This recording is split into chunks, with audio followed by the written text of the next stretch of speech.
Why can you win at this over every other person who can see the same opportunity, has access to the same tools, and might be starting at the same time? It comes back to a human edge. AI isn't this magic wand. It amplifies what is already there. The tools themselves can't do the work for you. You still have to define what you want the tools to do. You have to give them the right contextual knowledge. You have to outline what you expect of it, what good looks like. So it still requires you to have expertise. You can't just outsource your work to AI. Start the judgment loop. And the only way to build judgment is by doing. And you start doing, and at the beginning, it'll be crickets. No one's listening to you. And the great news is no one's listening to you. So these will be very... 好，大家好，我是 Stephen， 欢迎大家来到知识商业研究所。我们今天也邀请一个非常特别的来宾，是我们的哈佛商学院的教授 Christina。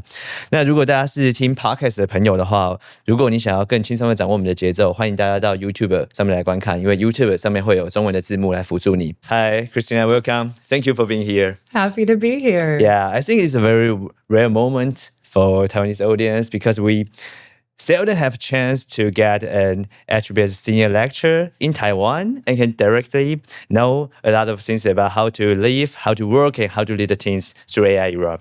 And I want to start with a bigger question is that you currently teach the entrepreneurship course at HBS with over 900 students 1 year. These are all world top elites. And I'm very curious, what's this group most anxious about right now?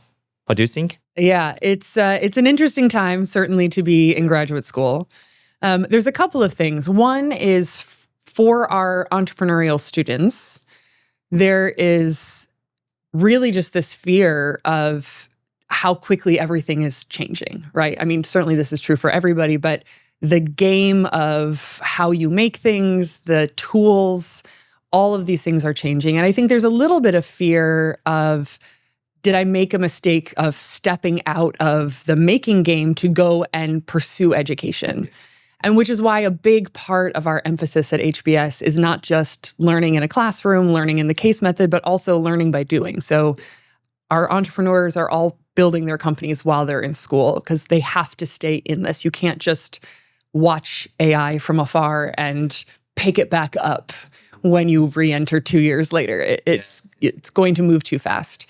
And then our sort of non-entrepreneurial students, the folks who thought they were going to be product managers or consultants or people in more of a middle management role, I think they are really seeing how fast those jobs are either changing or disappearing and starting to wonder if there's even going to be a spot for them in the future. And so for many of them, they are feeling the pressure to upskill, to really understand these tools, to understand where and how their expertise might apply in other spaces, right? They're getting a lot more creative and a lot more open-minded about what their next step might be. It is both scary, but I think at some point they are also now embracing the opportunity of it, right? And I think more and more of them are recognizing that even if they don't see themselves as a founder, the entrepreneurial mindset of spotting opportunity and taking that agency and pursuing it themselves instead of waiting for someone to hand them something is what is going to be required for this era. I think that's the entrepreneurship course were very more important than before because just traditional MBA students, they just have they have a way that they can follow. But nowadays it's changed a lot. Yeah. So although you are not just want to do a startup, but the entrepreneurship is very important for them. And I want to go to the next question because you once cited a study that because this is AI era. Yeah. And AI improves the performance of people with good judgment by maybe 10%, but it rejects down those who weaker judgment by 8%. Yeah. So it seems that the AI doesn't help everyone equally. Yeah. So it implies a gap. So I want to know, in your opinion, what do you think those people who left behind have in common? Yeah, so this was a study that my colleague did, Rem Koning, and I love this study. He went to Kenya and he worked with entrepreneurs there and gave them access to all of these tools and otherwise didn't really give them any direction of what to use them for, how to use. He just wanted to see, he and his colleagues, how they would put them to use. And what they found was that the entrepreneurs that were already doing really well, that had good judgment, that were running their businesses really with discipline and had great, expertise, they saw this improvement, 10 to 15% improvement in their businesses. And those that were underperforming, the weaker ones, actually performed even worse when we applied the AI tools. That's the 8% decrease you quoted. AI isn't this magic wand. It amplifies what is already there, right? It allows you to go faster and to do more of what is already there is the piece that has to be understood. And so I think for the folks that were underperforming, some of the key insights there, and I haven't read all of his research in depth, so I don't want to put words in his study's mouth, but I think part of the instinct that I took from it is this notion of judgment and of rigor in how you use the tools. The tools themselves can't do the work for you. You still have to define what you want the tools to do. You have to give them the right contextual knowledge. You have to outline what you expect of it, what good looks like, what sort of quality control measures you are going to put around the output. And then you have to be able to take that output into use in some way. So it still requires you to have expertise. It requires you to be able to vet the work and to diagnose and put a plan together and execute on that. And you have to be able to then leverage the tools really effectively. You can't just outsource your work to AI. And I think that's probably one of the biggest misconceptions, even among business owners who think that they're maybe going to be able to slash jobs and get all of this efficiency by just letting the AI do the work.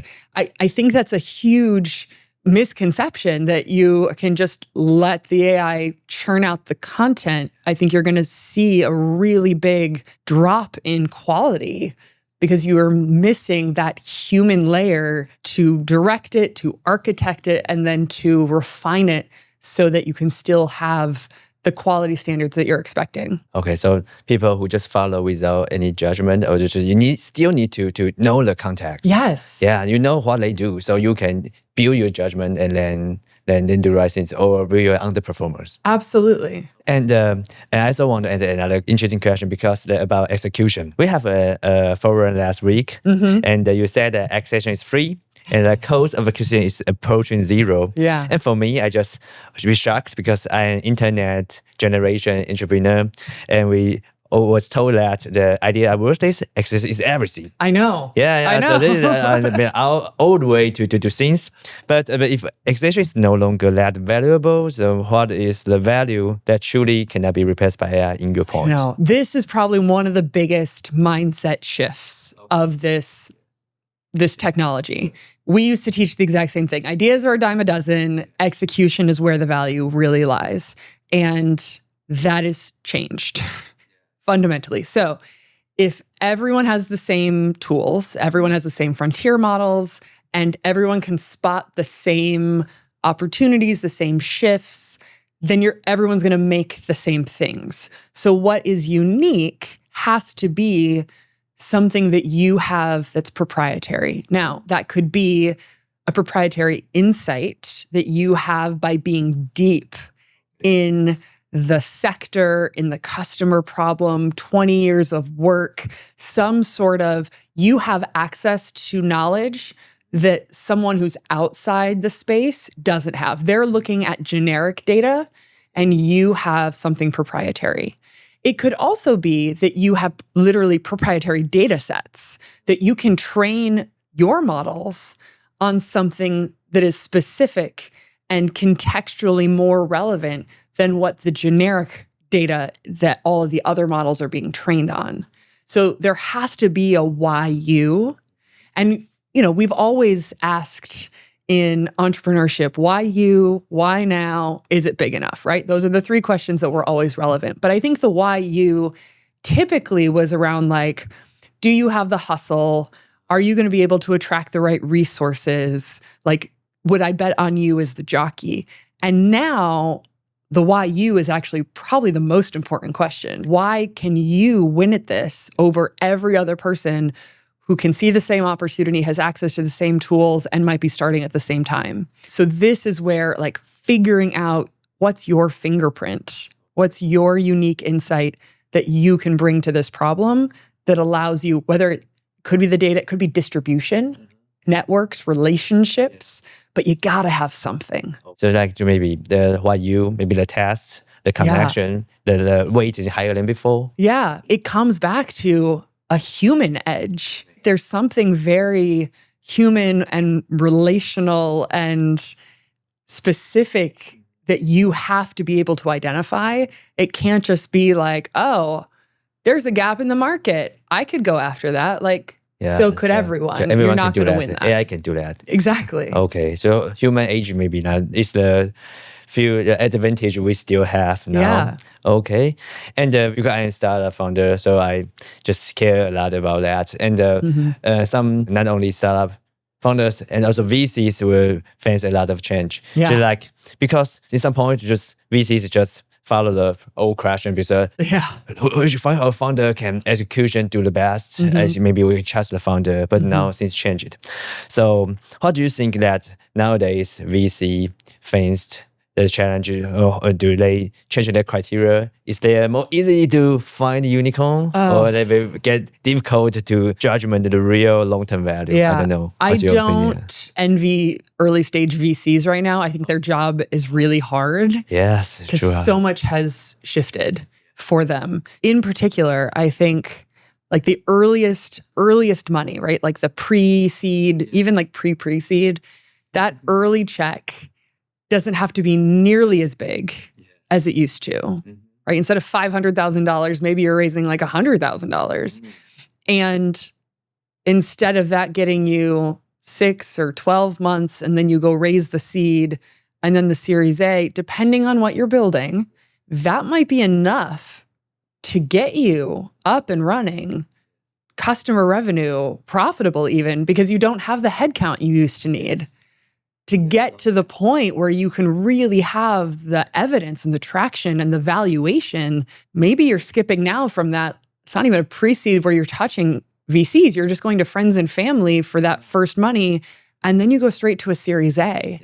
And early stage VC might not even get a chance to see those deals, right? So I think there's a lot of them trying to figure out how do we still have value in the earliest days. How does our portfolio math really change if we are coming in later? The valuations are changing, our check size is changing, our ownership level is changing. And like, what signals are we looking for now to spot that unicorn, right? Like everything is changing, right? Like it feels like, we threw up a deck of cards into the air and we're just waiting for some of them to land so that we can make sense of this era. And I think this is one of the things I talk to a lot of my student entrepreneurs about, because when you think about those 3 questions, why you, why now, is it big enough? The is it big enough question has always been in the context of, well, big enough for whom? And the is it big enough question, if you're raising VC, obviously means, is it big enough for VC-sized outcomes? And it used to be, well, if you needed the VC-sized investment to build, well, then now we have to make sure that you're building something with a VC-sized outcome. But now, if you don't need that capital to get started, now you have a lot more optionality of, well, what if you don't want to take VC money? Yeah, you don't, back to the like just now basic. Yes. Like, what if you can build a profitable business that could still be really big, but that you don't have to have VC-sized outcomes? Do you still want VC money? Because it does give you some things. It gives you signals. It can help you hire, right? There are lots of things that especially top tier VC money can offer you. But is it big enough can be a really different question now, because the cost of execution has dropped so far. Yes, because you can use limited budget and leverage very high results. And then maybe you don't need the VC's money. Yeah. You can get so much further, so much faster. So do you think that maybe angel investment or some just pre-seed VC will go die these days? or just I mean, as an angel investor, But I this don't is know, a great just- time for me because like I can get in those friends and family rounds. Oh, yeah. Like that's exactly where angels have always played. Okay, it's lower the entry level for many people. I don't know. Yeah, I think this is where if you're happy to sign on to a safe note, the founder sets the terms on. I mean, as an angel, I've never got to set the terms. I'm small beans in someone else's first round. And so like I still have a seat at the table for those because I'm always participating in rounds of founders that I already have relationships with, that I'm helping out in some way or that I'm part of their network. And if they're raising 100,000 instead of 500,000 or 500 instead of $1 million, they still have room for my small check. It's the bigger check from the VC that writes pre-seed that they don't really need anymore.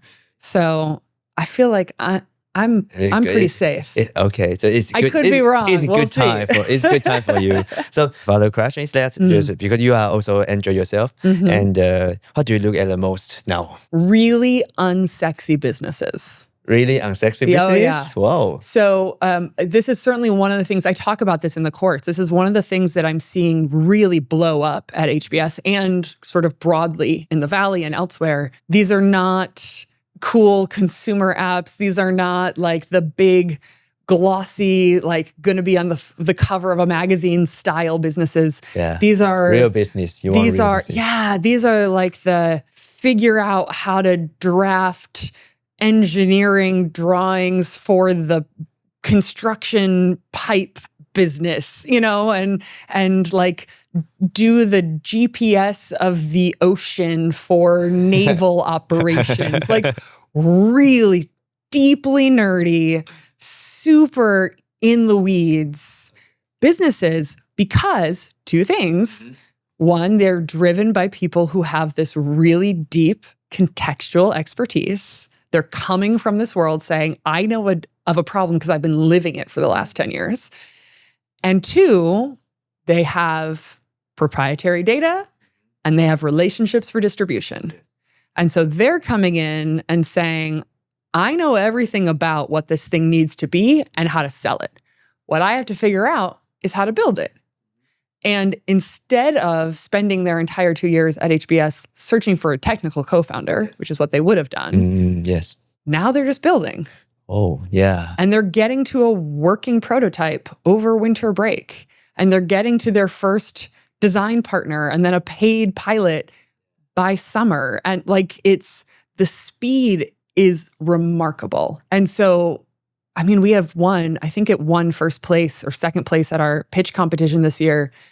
That was from an MD MBA, so from our medical school, that was surgical drains for post-operative patients to help their wounds drain the pus better. Like it's so disgusting and so niche and such a huge opportunity. And it's going to be big. So the more specific and the more unsexy, the more I'm interested. You're unsexy, not that unsexy. Yeah, but this is cool because the ideas changes. So new opportunities. Yes. Okay. So cool.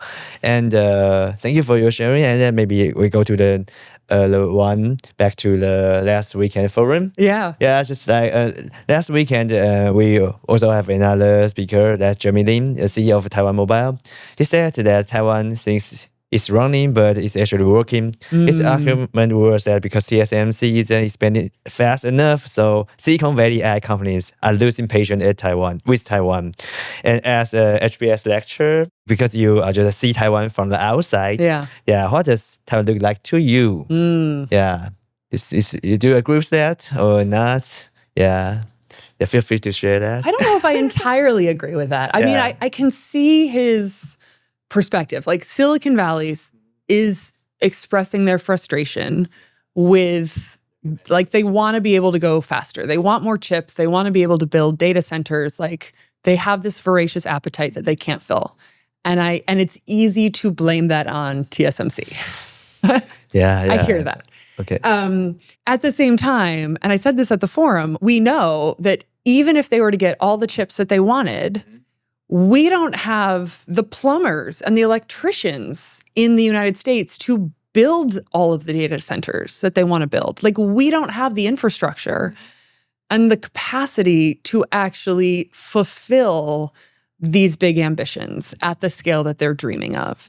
So I think it's in some ways unfair that they're blaming TSMC when there's lots of blame to go around for their ambition, and or you could reframe it as like, is that ambition actually realistic? However, I can see his perspective that it is risky for Taiwan to look at the position you're in, how fast TSMC has been able to grow, how important this industry has become, and see it as a victory lap for the country. Because if this really is this important to the global economy, there could very well be a point where the government in the US or elsewhere decides, okay, yeah, we are going to make investments. We are going to circumvent the classic capitalistic approach to this because it's too important not to. And so really thinking about what could disruption look like, and are there opportunities for us to get ahead of that ourselves rather than enjoy our pole position as the leader right now, because every leader is a target. Yes. Okay. And thank you for sharing. And maybe back to my questions, just like I have some AI native question. Just for the past 3 decades, the essence of management hasn't changed a lot. Yeah. They're like leading people, scientists, chasing process, and just reviewing performance. But I think in AI native era will change a lot, because we don't not only need to manage people, we also manage a lot of AI agents. Yeah. So how to evaluate things change a lot. So how do you think that AI native era will change managers' approach to management? How do you think? Yeah, no, this is an excellent question, because there's so much of this. I mean, literally my students are like, management jobs are going away. And I was like, no, they're just dramatically changing. So we talk in the course about these 2 shapes of talent that we're going to see in this changing org chart. One is this sort of T-shaped expert, where the individual contributor who is the expert at their thing, they still have to have that expertise, because they still have to be able to, like we talked about at the beginning, they still have to be able to define the problem for the AI. They have to be able to evaluate the output, and they have to be able to work with it really effectively. But the T, the top of the T, the crossbar, they have to be able to connect that work to other parts of the organization. There's a lot more kind of collaboration and cross-functional work that will be expected of the expert. The manager, I think we're going to see a lot more of this M-shaped generalist. And I think this is the shape that says, yes, you have to be able to sort of architect the systems of these agents, right? Where you're defining the workflow, you're figuring out how they fit together, you're deciding what is the data that they have access to, what is the quality that you expect out from it, when are you going to vet that quality? This is not different than managing people, right? You're like, if you can do this for agents, like you do this for people, it's the same. You just have to be really specific for AI because they can't read between the lines. You're constructing all of this for agents, and then you are also being able to like flex and connect the dots and sort of fill in these work gaps, right? We're seeing, where engineers are also designing things and product people are also writing code, and sort of you're able to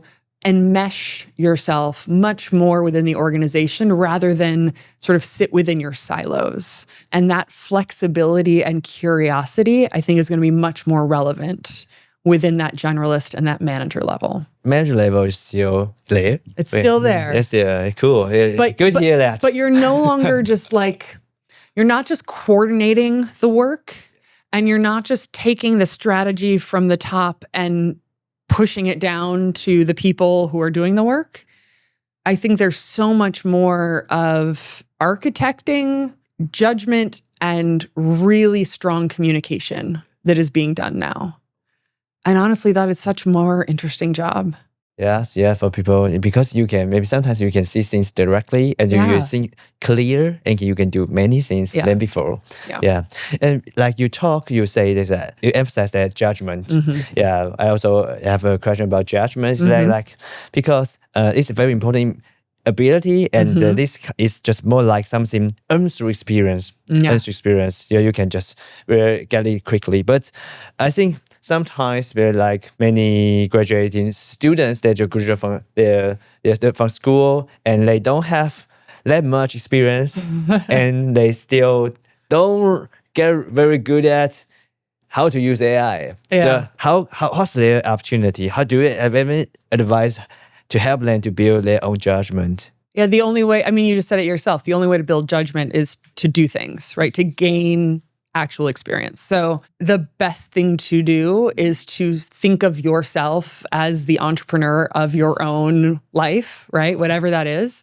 And whether you have a day job and this is just about something you want to do on the side, or whether you are looking for employment, maybe unsuccessfully right now, and this is your opportunity to be able to feel like you're getting some traction and moving forward rather than just sitting and waiting to be picked. But it's this idea of like, figure out what you're good at, what's proprietary, right? What's like special, what's in your Venn diagram. And based off of what you know, who you have access to, what your kind of unique fingerprint is, what can you do with that? Can you go make something really interesting? Or can you synthesize data and then turn that into insights, content, research? I don't know, but like think of who you are and what you can offer the world, and then go make something with that and put it out there and then get feedback off of that, right? Start the judgment loop. And like the only way to build judgment is by doing.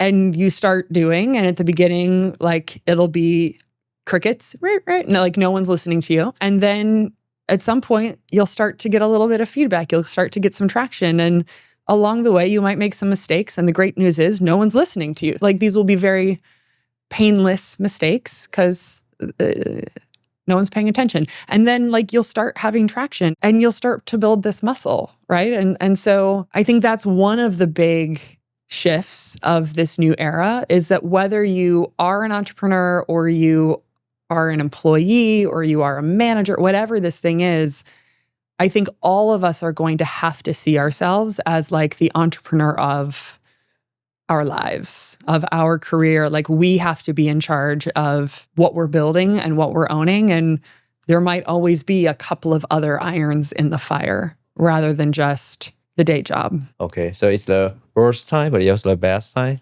Yeah. Because you can just advance yourself just very fast and you can accumulate some experience to that, and then you can conquer, you have better opportunity. Yeah, I mean, I talk about the portfolio life and disruption. I say that like on the one hand, it is a model that helps give you stability in the face of all this uncertainty that can feel like coming from a place of fear, for sure. But I also can see like all of the excitement and the potential and the self-fulfillment that can come out of this too, where you're not stuck on one path for 40 years. You're not stuck defining yourself based on a job. Like we're so much more than just our jobs. Yeah.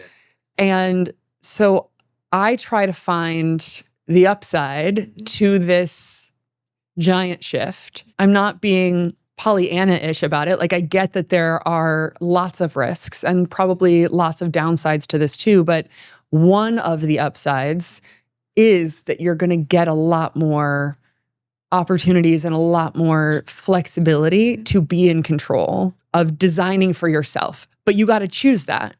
It's not going to be handed to you, right? Like you have to take action to build it for yourself. Many things and build it your own way. Yeah.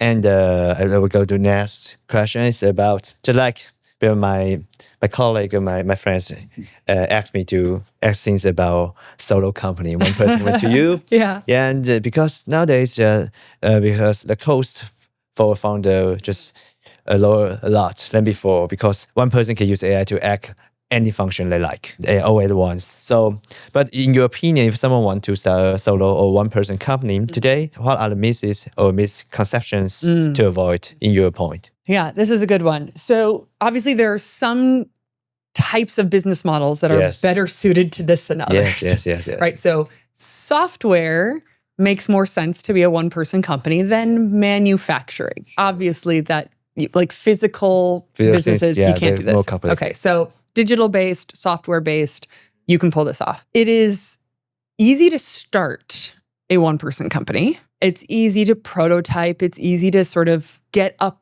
and off the ground a one-person company.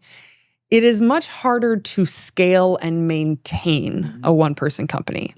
So, for example, especially if you are doing like B2B software, if you're selling to enterprises, it's very difficult to sell from. Like AI cannot do enterprise sales. Like they expect humans. Yes, the relation, the trust. It's a relationship, it's trust, it's face-to-face. So that's you on the ground. You can only get whatever scale that you have capacity for.